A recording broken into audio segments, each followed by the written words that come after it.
আজ কবিগুরু রবীন্দ্রনাথ ঠাকুরের মৃত্যুবার্ষিকী উপলক্ষে আমি সবাইকে একটি কবিতা বলে শোনাচ্ছি। কবিতাটি হলো স্মৃতি, রবীন্দ্রনাথ ঠাকুরেরই লেখা।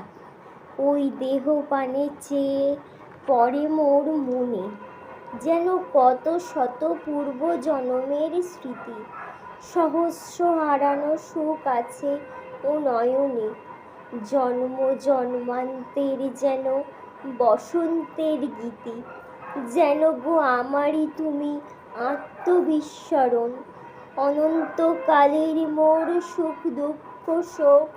কত নব জগতের কুসুম কানন, কত নব আকাশের চাঁদের আলোক।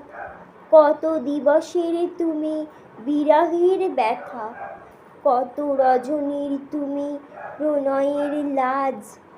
সেই হাসি, সেই অশ্রু, সেই সব কথা মধুর মূরতি ধরি দেখা দিল আজ।